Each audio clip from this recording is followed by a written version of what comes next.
There was an experiment with a person who was missing the part of the brain that was responsible for processing emotions. And they just kept going back and forth between two options, rationally comparing them. And they couldn't make the decision because they didn't have those proper chemicals to be able to then, right, the processing ability to take those chemicals and turn them into the decision.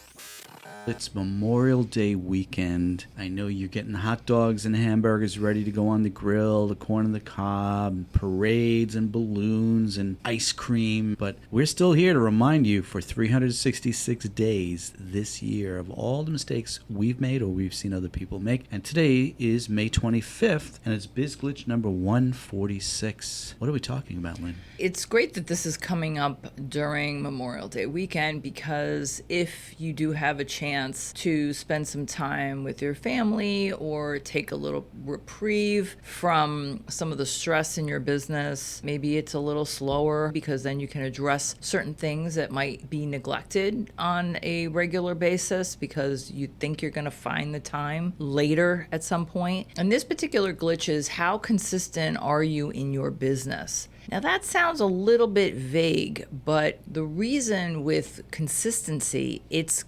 boring.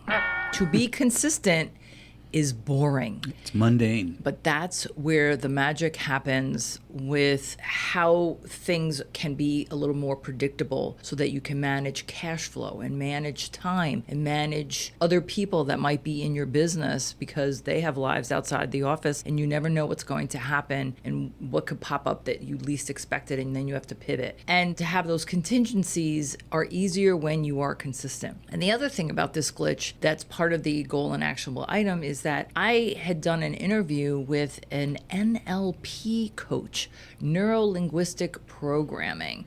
Ooh. And yes, I'm actually a certified NLP practitioner, but I don't practice it. I took it more as a self-serving to understand how I approach things and where do I kind of play it safe, or where do my negative beliefs keep me from making challenging decisions. NLP is great for that because what it enables you to do is to get to the emotions that are behind your decisions. And so when I retrained as an NLP coach, I suddenly realized, whoa, this is crazy. Emotions are behind everything. The way we make all these choices, there really isn't a whole lot of rational decision making, no matter how much you guys might be telling this to yourself. And so if you don't have control over your biology and emotions of that, right, then how can you truly be productive, healthy, happy, or make any changes in your life that matter?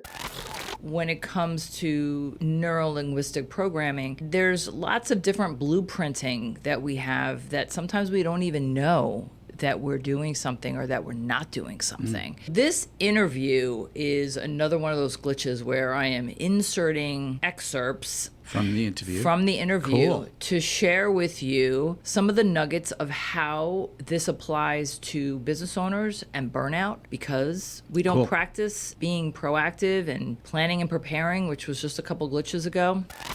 I like to think of this hijacking as a kind of process whereby you make a decision to do something good, to do it right. Let's say today you need to send out 10 emails to your prospects and you're, absolutely dedicated to doing that. But then you get up in the morning and maybe you had a bad conversation or something didn't go your way or the weather sucks and you are in that sort of state of, I'm not feeling good about myself, the weather, those states you can be in, right? Everything is just blah.